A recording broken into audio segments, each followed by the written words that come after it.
ఎందుకు మరి బాలికల దినోత్సవం ఎందుకు సెలబ్రేట్ చేసుకోవాలి స్పెషల్గా? బాయ్స్ ఉందా ఇలాంటి దినోత్సవం? లేదు కదా. గర్ల్స్కి ఎందుకు ఉంది? మేడం చెప్పినట్టుగా జెండర్ ఈక్వాలిటీ లేదు,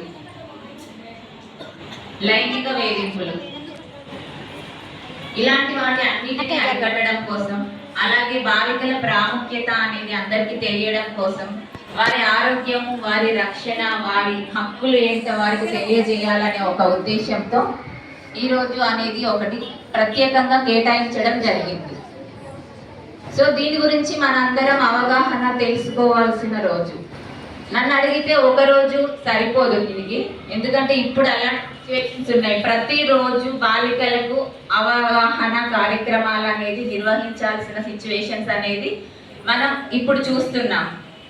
ఒకప్పుడు అంటే అక్షరాస్యత తక్కువ ఉండే, ఎడ్యుకేటెడ్ పీపుల్ తక్కువ ఉండే, కానీ ఇప్పుడు 20వ శతాబ్దం వచ్చినప్పటికీ ఎడ్యుకేటెడ్ పీపుల్ ఎక్కువ అయినప్పటికీ సోషల్ మీడియా ఎఫెక్ట్ అనేది ఎక్కువ అవ్వడం వలన మనం ఇంకా చాలా ఈ అఘాయిత్యాలు అనేది చూడాల్సిన పరిస్థితులు వస్తున్నాయి. కాబట్టి వాటి మీద అవగాహన కార్యక్రమాలు అనేది నిర్వహించాలి. బాలికల రక్షణ మనందరి బాధ్యత అనేది ఎప్పుడో ఒకసారి, సంవత్సరానికి ఒకసారి కాదు, ప్రతిరోజు ప్రతి క్షణం ప్రతి ఒక్కరం మన మనసులో స్మరణ చేసుకోవాల్సిన దుస్థితి అని చెప్పుకోవాలి ఇప్పుడున్న పరిస్థితి చూస్తే. ఎందుకంటే రోజు పొద్దున పేపర్ కానీ టీవీలలో కానీ మనం రిపీట్గా చూసే వార్తలలో బాలికల మీద అత్యాచారాలు, అఘాయిత్యాలు, వరకట్న వేధింపులు, ప్రేమ వ్యవహారాలు ఇలాంటివి మనం ఎక్కువ చూస్తున్నాం. కాబట్టి వాటన్నిటిని నివారించాలి. బాలికల్లో చైతన్యం, పరిమితులు ఏంటి, వాళ్ళ హక్కులు ఏంటి, వాళ్ళు ఎలా బ్రతకడానికి, ఎలాంటి విషయాల మీద అవగాహన తెలుసుకోవాలనే ఒక ఉద్దేశాన్ని అందరిలో కలిగించడం కోసమే మన వనితా హక్కు ఫౌండేషన్ అనేది ముఖ్యంగా ఏర్పాటు చేయడం జరిగింది. గత 3 సంవత్సరాలుగా మనం అంతర్జాతీయ బాలికల దినోత్సవం, అలాగే జాతీయ బాలికల దినోత్సవము అనేది నిర్వహిస్తూ చాలామంది మహిళల్లో, ఆడపిల్లల్లో ధైర్యాన్ని తీసుకురావాలని ఒక ప్రయత్నం అనేది చేస్తున్నాము. ఇప్పుడు మేడం చెప్పారు, ఆడపిల్ల అనగానే ఎన్ని రంగాలలో అభివృద్ధి చెందినప్పటికీ, విద్య, ఉద్యోగ అవకాశాలు, అంతరిక్షాన్ని అధిరోహించినప్పటికీ కూడా ఆడపిల్ల పుట్టింది అనగానే ఏమంటారు? అయ్యో ఆడపిల్ల పుట్టిందా, అయ్యో అనే మాట ఎందుకు అనాల్సి వస్తాను. అదే అబ్బాయి పుట్టింది, అబ్బా కొడుకు పుట్టిందా, అదృష్టవంతుడివి అని అంటారు. అదే ఆడపిల్ల పుట్టింది అనగానే అబ్బా ఆడపిల్ల పుట్టిందా, రెండోసారి పుట్టితే అయ్యో మళ్ళీ ఆడపిల్లేనా. ఇలాంటి మాటలు ఎంతమంది వింటున్నారు? మీరు ఎంతమంది విన్నారు? అందరం వింటూనే కంటున్నాము, పెరుగుతున్నాము. మేమందరం విన్న వాళ్ళమే. నాకు 2 ఆడపిల్లలే. నాకు ఆడపిల్లలు పుట్టినప్పుడు కూడా నేను ఈ మాట ఫేస్ చేశాను, అయ్యో మళ్ళీ ఆడపిల్లేనా అనే మాట నేను కూడా విన్నాను. కాబట్టి అప్పుడే నిర్ణయించుకున్నా నేను, ఎందుకు ఇంత అంటే ఆడపిల్ల అంటే ఎందుకు ఇంత చులకన భావం. ఒకప్పుడు అంటే అన్ఎడ్యుకేటెడ్ పీపుల్ ఉండేవాళ్ళు, ఆడపిల్ల అంటే ఒక చిన్న చూపు ఉండేది. ఎందుకు అని అంటే వారసత్వాన్ని నిలబెట్టేది కొడుకు మాత్రమే, కూతురు కాదు. ఎవరింటికో ఇస్తాము, పెళ్లి చేసుకొని వెళ్ళిపోతుంది. ఆడపిల్ల అంటే అక్కడి పిల్లే కానీ ఇక్కడి పిల్ల కాదు అనే రోజులు ఉండేవాళ్ళు. కట్నము అనే ఒక చిన్న చూపు ఉండేది. కానీ ఇప్పుడు ఎడ్యుకేటెడ్ పీపుల్ కూడా ఆడపిల్ల అంటే చిన్న చూపు ఎందుకు చూస్తున్నారు అని అంటే, ఇప్పుడున్న సమాజంలో నేను అబ్జర్వ్ చేసినంత వరకు ఆడపిల్ల అంటే అభద్రతా భావం ఉంటుంది అని ఒక ఆలోచనలో ఆడవాళ్ళం మనమే ఆడపిల్లల్ని వద్దు అనుకునే పరిస్థితిలో ఉన్నాం. అమ్మే ఆడపిల్లను వద్దు అని అబార్షన్ చేయించుకునే పరిస్థితిలో ఉంది. ఎందుకు? అభద్రతా భావం. ఆడపిల్ల కడుపులో ఉన్నప్పటి నుంచి కాటికి పోయే వరకు ప్రతి క్షణం ఒక అభద్రతా భావం. కడుపులో ఉన్నప్పుడు అబార్షన్ చేస్తారేమో అని ఒక అభద్రతా భావం. పాప పుట్టిన తర్వాత ఒకప్పుడైతే ఒక ఏజ్ వచ్చిన తర్వాత మాత్రమే మనం భయపడేవాళ్ళం. కానీ ఇప్పుడు అమ్మ పక్కన పడుకునే పసిపాపకి రక్షణ లేదు, స్కూల్కి వెళ్ళే పసిపాపకి రక్షణ లేదు. స్కూల్లో కూడా చిన్న చిన్న పిల్లల మీద కూడా ఈ మధ్య ఇన్సిడెంట్లు చూస్తున్నాం మనం. తర్వాత కాలేజీకి వెళ్తే అక్కడ ప్రేమ వేధింపులు, సరే అటో ఇటో పెళ్లి చేసేస్తే వరకట్న వేధింపులు. ఇలా ప్రతి క్షణం ఒక అభద్రత భావంలో బ్రతకాల్సిన పరిస్థితులు ఉంది కాబట్టి ఆడపిల్లను వద్దు అనుకుంటున్నారు. ఇప్పటి సమాజంలో తల్లిదండ్రుల ఆలోచన వద్దు అనుకోవడానికి ఆడపిల్ల అయితే రక్షణ కల్పించాలి పుట్టినప్పటి నుండి చచ్చిపోయేంత వరకు. కాబట్టి ఆడపిల్లని వద్దు అనుకుంటున్నాం. అలాంటి అభద్రత భావాన్ని మనం పోగొట్టాలి. ఇప్పుడు మన ముందున్న బాధ్యత అదొక్కటే. అభద్రత భావం పోవాలంటే ఏం చేయాలి? మనం ఆడపిల్లలు మగపిల్లలు సమానం కాదు అని అంటున్నారు. మగపిల్లలకి ఉన్నంత ధైర్య సాహసాలు ఆడపిల్లలకి లేవు అంటున్నారు. అలాంటి అభద్రత భావాన్ని పోగొట్టాలి. మనం వాళ్ళకంటే ఎక్కువ ధైర్యవంతులము అని ప్రతిసారి ప్రతి రోజు వింటున్నాము. ఎందుకు అనంటే ఒక అమ్మ బిడ్డని మోసి కనడానికి ఎంత శక్తి అవసరం అనేది అందరికీ తెలుసు. అది ఒక ఆడవాళ్ళకి మాత్రమే ఉంటుంది. అవునా? అంత శక్తివంతులము. మరి మగవాళ్ళకంటే ఎందుకు శక్తిహీనులుగా ఉన్నాం? వాళ్ళు ఏదైతే చేద్దామని ప్రయత్నించినప్పుడు వాళ్ళని డిఫెన్స్ చేయలేకపోతున్నాము అంటే మనలో ఒక అభద్రత, వాళ్ళు శక్తివంతులు ఈమె శక్తిహీనులం అనే ఒక అభద్రత భావం అనేది మనలో మొదటి నుండి నాటుకుపోయింది. ఆ అభద్రతా భావాన్ని తీసేయాలి. మీకు శక్తివంతులకు అని మీలో కాన్ఫిడెన్స్ అనేది పెరగాలి. ఎలా పెరుగుతుంది? సెల్ఫ్ డిఫెన్స్ కోర్సెస్ అనేది మనం నేర్చుకున్నప్పుడు ఆటోమేటిక్గా మనం శక్తివంతులము అనే ఒక భావన మనలో పెరుగుతుంది. అలాంటప్పుడు మన శక్తి ఏంటో మనం ఎదుటి చూపించగలుగుతాము.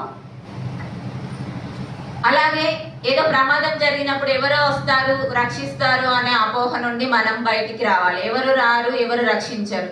మనల్ని మనమే రక్షించుకోవాలి. దానికి మనం ప్రతి క్షణం సంసిద్ధంగా ఉండాలి, అప్రమత్తంగా ఉండాలి. ప్రమాదం ఎటువైపు నుండి వస్తుందో మనం ఊహించలేం. అవునా? కాబట్టి మీరందరూ కూడా సెల్ఫ్ డిఫెన్స్ కోర్సెస్ మీద అవేర్నెస్ తెచ్చుకోవాలి. మీరందరూ నేర్చుకోవాలి. మన సంస్థ తరఫున కూడా చాలా ఫ్రీ క్యాంప్స్ అనేది కండక్ట్ చేస్తాము. ఫ్యూచర్లో కూడా కండక్ట్ చేస్తాము. మన ముఖ్య ఉద్దేశం ఏంటి అంటే మేము కండక్ట్ చేస్తే ఏదో వారంలో ఒక రోజు కండక్ట్ చేస్తాము, కొన్ని ఏరియాలలో కండక్ట్ చేస్తాము. అలా కాకుండా గవర్నమెంట్ తరఫునే ఇది కరిక్యులంలో ఒక సబ్జెక్ట్ లాగా రావాలి. అలా వచ్చిన రోజు స్కూల్కి వెళ్ళే ప్రతి ఒక్క అమ్మాయి కూడా ఈ శిక్షణ అనేది నేర్చుకుంటుంది, తనను కాపాడుకోగలుగుతుంది అనే ఒక ఉద్దేశమే మన వనితా వాక్కు ముఖ్య ఉద్దేశము. ఆ విధంగా మన ప్రయత్నాలు అనేవి సాగుతున్నాయి. మనము గవర్నమెంట్కి కూడా చాలాసార్లు వినతి పత్రాలు అనేది దీని మీద అందించాము. వాళ్ళు కూడా సరే చూద్దాము, ఆలోచన చేద్దాము అనే విధంగానే ఉన్నారు. ఈ ఆలోచన అనేది ఇంప్లిమెంటేషన్ అయ్యేంత వరకు మన ఈ కృషి అనేది చేద్దాము. అలాగే మామూలుగా మేడం అన్నారు కదా, చదువు అనేది మనల్ని గొప్ప స్థానంలో నిలబెడుతుంది. మనం చదువుకునే ఏజ్లో చదువు మీద మాత్రమే కాన్సన్ట్రేషన్ చేయాలి. అవునా? 5 to 20 years చదువు మీద కాన్సన్ట్రేషన్ చేస్తే తర్వాత మిగతా లైఫ్ అంతా మనం జాలీగా గడపాల్సిన టైం ఉంటుంది. ఈ టైంలో జాలీగా మిగతా లైఫ్ టైం బాధలు పడాల్సి వస్తుంది. మీరు చాలా మంది చెప్పుంటారు, మీరు చాలా విని ఉంటారు కదా, కానీ పాటించాం. వింటాం, వదిలేస్తాం, కానీ పాటించాలి. 20 సంవత్సరాలు 25 సంవత్సరాలు అనేది మనం కష్టపడి చదివితే ఫ్యూచర్లో తలెత్తుకునే స్టేజ్లో మనం ఉంటాం. మనల్ని అందరు తలెత్తి చూసే స్టేజ్లో మనం. ఈ మధ్య ఒక కొటేషన్ కూడా చదివాను, మీతో షేర్ చేసుకోవాలనుకుంటున్నాను. ఎవరైతే అందరూ నిద్రపోయే టైంలో పుస్తకాల పేజీల చప్పుళ్ళు వింటారో చూస్తారో అలాంటి వారు భవిష్యత్తులో మీరు విజయం సాధించిన తర్వాత అవే మీకు చప్పుళ్ళు అవుతాయి అని ఒక కొటేషన్ విన్నాను. మరి మీలో ఇంతమంది ఆ చప్పుళ్ళు వినాలనుకుంటున్నారు? చప్పుళ్ళు ఆల్మోస్ట్ అందరు వినాలనుకుంటున్నారు. దానికోసం ఏం చేయాలి? చదవాలి. ఎర్లీ మార్నింగ్ లిస్ట్ చదివితే ఇంకా మీకు చాలా మంచిగా మైండ్లో అనేది ఒక మంచి రిఫ్రెష్గా ఉంటుంది. కాబట్టి ఆ టైంలో చదివితే మీకు మంచిగా అర్థమవుతుంది. ఈ టైంలో మీ ఫోకస్ మొత్తం చదువు మీద మాత్రమే ఉండాలి. ఇప్పుడు సినిమాలలో చూపిస్తున్నారు కదా, స్కూల్ ఏజ్ నుంచే లవ్, అవునా? రీసెంట్ గా నేను ఒక ఫంక్షన్ లో చూసాను, ఒక 5-6 ఇయర్స్ బాబు అనుకుంటా, ఒక అమ్మాయికి వెళ్ళి ఐ లవ్ యూ అని చెప్తున్నాడు. అయితే అదేంటి, సినిమా ఎఫెక్ట్. అవునా? సినిమాలలో పుట్టినప్పటి నుండే చిన్న చిన్న పిల్లలకి లవ్ అనేది చూపిస్తున్నారు. ఆ ఎఫెక్ట్ లో అది నిజ జీవితంలో వర్తిస్తారేమో అని పిల్లలు చిన్న వయసు నుంచే, స్కూల్ ఏజ్ నుంచి అట్రాక్షన్ అనేది వెళ్తున్నారు. కానీ అది సినిమా, ఇది లైఫ్. సినిమాలను ఎప్పుడు మనం ఆచరించాలని అనుకోకూడదు ఎప్పుడైనా కూడా. కాబట్టి ఫోకస్ అంతా చదువుకి మాత్రమే ఉండాలి. ఓకేనా? ఇంకొకటి, మన ప్రధానమంత్రి గారు తీసుకొచ్చిన బేటీ బచావో బేటీ పడావో స్కీమ్ ద్వారా మన ఎడ్యుకేషన్ సిస్టంలో చాలా రెవల్యూషన్ వచ్చింది. పిల్లలందరూ చాలా వరకు చదువుకుంటున్నారు, మంచి మంచి ఉద్యోగాలలో స్థిరపడుతున్నారు. ఓకే, బేటీ పడావో రెవల్యూషన్ బాగా జరిగింది. బేటీ బచావో రెవల్యూషన్ దగ్గర అనేది ఇంకా పూర్తిగా రాలేదు అని నా ఉద్దేశం. బేటీ బచావో రెవల్యూషన్ అనేది బాగా తీసుకురావాలి మనము. ఎందుకనంటే మనం ఏదైనా చదవాలి, సాధించాలి అంటే ఫస్ట్ మనం బ్రతికి ఉండాలి కదా. ఇప్పుడున్న సిచ్యువేషన్స్ ఎలా ఉన్నాయి అని అంటే, ఏ వైపు నుంచి ప్రమాదం ఏ మృగం రూపంలో వస్తుంది అనే విధంగా ఉంది. ఆ మృగంలను ఎదుర్కోవాలి అంటే మనం ఫస్ట్ శారీరకంగా మానసికంగా దృఢంగా ఉండాలి. శారీరక దృఢత్వం కోసం మనం యోగా, కరాటే, మెడిటేషన్, ఈ సెల్ఫ్ డిఫెన్స్ కోర్సెస్ అనేది నేర్చుకోవాలి. అలాగే మానసిక దృఢత్వం కోసం ఇప్పుడు ఏంటి, చిన్న చిన్న విషయాలకే సూసైడ్స్ చేసుకుంటున్నారు పిల్లలు. ఎందుకు? మార్కులు తక్కువ వచ్చినాయని. ఎందుకు మార్కులు తక్కువ వస్తే ప్రాబ్లం ఏముంది, ఎక్కడ ప్రాబ్లం వచ్చింది, ఎందుకు మార్కులు తక్కువ వచ్చినాయని ఆలోచించి మార్కులు ఎక్కువ వచ్చే విధంగా ప్రయత్నం చేయాలి. చేయలేము మనం? ఆ ధైర్యం లేదా మనకు? ఒకసారి ఫెయిల్ అయితే చనిపోవాలా? చనిపోవడానికి కావాల్సిన ధైర్యాన్ని ఇక్కడ చదువులో ఎందుకు చూపించలేకపోతున్నారు? ఎందుకు ధైర్యంగా చదవలేకపోతున్నారు? ఒకసారి కాకపోతే రెండోసారికి అలా ప్రయత్నం చేయాలి. కానీ ప్రయత్నంలో ఓడిపోకూడదు. ప్రయత్నించి గెలుపు ఒకటే సాధించాలని కాదు. ఒకసారి ప్రయత్నంలోనే రాదు, గెలుపు వచ్చే వరకు ప్రయత్నం చేస్తూనే ఉండాలి. ఇప్పుడు మనం విద్యావంతులుగా అవ్వడం ఒకటే ముఖ్యం కాదు. విద్యావంతులు కావాలి, ధైర్యవంతులు కావాలి, ఎట్ ద సేమ్ టైం సంస్కారవంతులుగా కూడా ఉండాలి. సంస్కారం లేని విద్య వృధా కదా. విద్యతో పాటు సంస్కారం కూడా ఉన్నప్పుడే సొసైటీలో మనకు విలువ అనేది ఉంటుంది. అలాగే నేను మీకు ఇప్పుడు పట్టుదల గురించి మీకు ఒక స్టోరీ, సరితమయం గారు రీసెంట్ గా చెప్పారు, విద్యార్థులకు ఉండాల్సిన ముఖ్య లక్షణాలు ఏంటి అనేది. తను చాలా సందర్భాలలో చెప్తారు.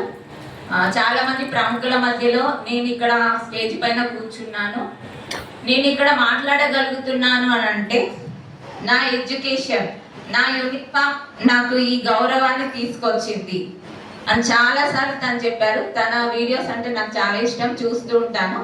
మీరు కూడా చూడండి. చాలా అంటే ఆడపిల్లలు, మహిళలను మోటివేట్ చేసే విధంగా చాలా గొప్పగా ఉంటాయి తన వీడియోస్. కథ, చిన్నప్పుడు ఒక కుండలో వాటర్ ఉండేది, కాకి దాహం అయ్యేది. స్టోరీ అంతా తెలుసు కదా మీకు. ఆ వాటర్ ఎక్కడో కుండలో అడుగుకుండేవి. ఆ వాటర్ తాగడానికి చాలా ప్రయత్నం చేసింది కాకి, కానీ లోపల ఉండేసరికి తాగలేను అని వెళ్ళిపోయిందా? వెళ్ళిపోలేదు కదా. ఏం చేసింది? ఆ వాటర్ని పైకి తీసుకురావడానికి ప్రయత్నం చేసింది. అందులో రాళ్ళు వేసింది. 2 రాళ్ళు వేయగానే పైకి వచ్చినాయి వాటర్? రాలేదు. మళ్ళీ వేసింది. వచ్చాయా? రాలేదు. వాటర్ పైకి వచ్చేంత వరకు రాళ్ళు వేసింది, వాటర్ తాగి వెళ్ళింది. అవునా? మన పట్టుదల అలా ఉండాలి. ఒక ప్రయత్నంతో ఏది సాధించలేము. మనం సాధించేంత వరకు, మన లక్ష్యం ఏదైతే ఉందో అది సాధించేంత వరకు మనం ప్రయత్నం చేస్తూ ఉండాలి. అది చిన్నప్పుడు మనకు కాకి నేర్పిన కథ. అవునా? ఇది ఎంతవరకు పాటిస్తున్నాం? మనం నేర్చుకున్నాం కాకి కథ, వదిలేసినాం, పాటిస్తలేదు. కానీ పాటించాలి. ఒక పక్షి తన ఆహారం కోసం అంత కాన్సన్ట్రేషన్ చేసినప్పుడు మరి మన జీవితానికి ఒక వెలుగును చూపించే ఎడ్యుకేషన్ మీద మనం ఎంత కాన్సన్ట్రేషన్ చేస్తున్నాము? ఒకసారి ఆ పక్షి నుంచి మనం నేర్చుకోవాల్సిన కథ ఇది. శ్వాన నిద్ర. ఇది ఒక కుక్క నిద్రపోయే కథ. మామూలుగా అందరి ఇంటి ముందు ఒక కుక్క ఉంటుంది కదా. అంటే మామూలుగా పెంచుకునే వాళ్ళ ఇంటి ముందు, అది నిద్రపోతూ ఉంటుంది. మనం సౌండ్ చేయకుండా, దానికి సౌండ్ రాకుండా పక్క నుండి వెళ్ళినా కూడా ఆ నిద్రలో నుంచి కూడా అదొకసారి కళ్ళు తెరిచి చూస్తుంది. మనం ఎంత సైలెంట్గా వెళ్ళినా కూడా చూసి తనకు తెలిసిన వాళ్ళైతే మళ్ళీ నిద్రపోతుంది, తెలియని వాళ్ళైతే వాళ్ళు పారిపోయేంత వరకు అరుస్తూనే ఉంటుంది కదా. అది అలర్ట్నెస్. అంటే ఎంత మనం అలర్ట్గా ఉండాలి అనేది ఆ కథలో నుంచి మనం నేర్చుకోవాల్సిన నీతి. మనం ఇప్పుడు ఏంటి, మన పక్కన ఏం జరుగుతుందో మనం పట్టించుకోము. ఆ ప్రమాదం అనేది మన దాకా వచ్చినా మనం పట్టించుకోవట్లేదు. అలా కాకుండా అలర్ట్గా ఉండాలి ప్రతి క్షణం. ఇప్పుడు ఏంటి, సోషల్ మీడియా ఇన్ఫ్లుయెన్స్ అనేది బాగా ఎక్కువైపోయింది పిల్లల్లో. ఫేస్బుక్, వాట్సాప్లో తెలియని వ్యక్తులతోటి పరిచయాలు, అది ప్రేమ దాకా పెళ్లి దాకా పోవడాలు, పెద్దలను ఎదిరించి పెళ్లిళ్ళు చేసుకోవడాలు, మళ్ళీ వాడు హింసిస్తున్నాడు అనేసి మళ్ళీ విడాకులు తీసుకొని మళ్ళీ ఆ పేరెంట్స్ దగ్గరికి రావడం. ఇలాంటి ఇన్సిడెంట్లు అయితే చాలా చూస్తున్నాం. ఎందుకు మరి? మనం చిన్నప్పటి నుంచి ప్రేమించి పెంచిన తల్లిదండ్రులకు తెలియదా మనకు చదువుకునే ఏజ్ ఏంటి, పెళ్లి చేసే ఏజ్ ఏంటి, మనకు సూటబుల్ పర్సన్ ఎవరు, వాళ్ళు చేయరా, వాళ్ళు చేసేదాకా వీళ్ళు ఎందుకు కావట్లేదు, చదువుకునే వయసులోనే అలాంటి ఎందుకు అట్రాక్షన్కు లోన్ అవుతున్నారు, ఇవన్నీ కూడా మనం ఆలోచించాలి. అలాంటి కథల నుంచి మనం నేర్చుకోవాల్సిన నీతి ఏంటి అనేది మాత్రమే తీసుకొని, చెడును అనేది మనము విస్మరిస్తూ మంచిని మాత్రమే స్వీకరిస్తూ మన జీవితాన్ని మనమే నిలబెట్టుకోవాలి, ఎవరో నిలబెట్టరు. కాబట్టి పట్టుదల, ఏకాగ్రత, అలర్ట్నెస్ అనేది మనము 3 విషయాలను అలవర్చుకొని మన సేఫ్టీ అనేది మనం చేసుకోవాల్సి ఉంటుంది.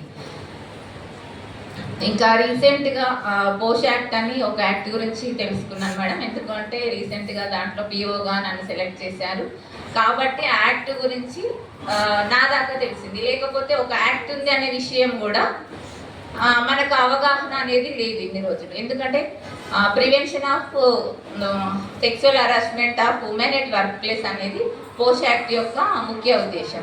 అలాంటి ఒక యాక్ట్ ఉందనే విషయం కూడా ఎడ్యుకేటెడ్ పీపుల్కి కూడా చాలా వరకు తెలియదు.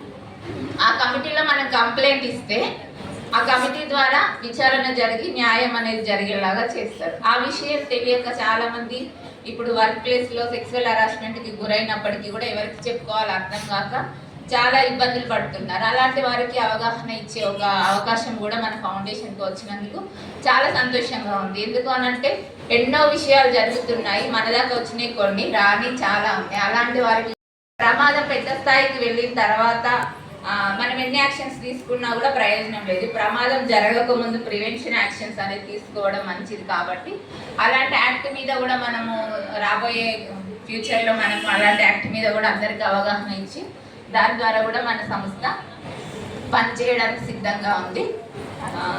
ఈ అవకాశం ఇచ్చిన అందరికీ థ్యాంక్ యూ సో మచ్.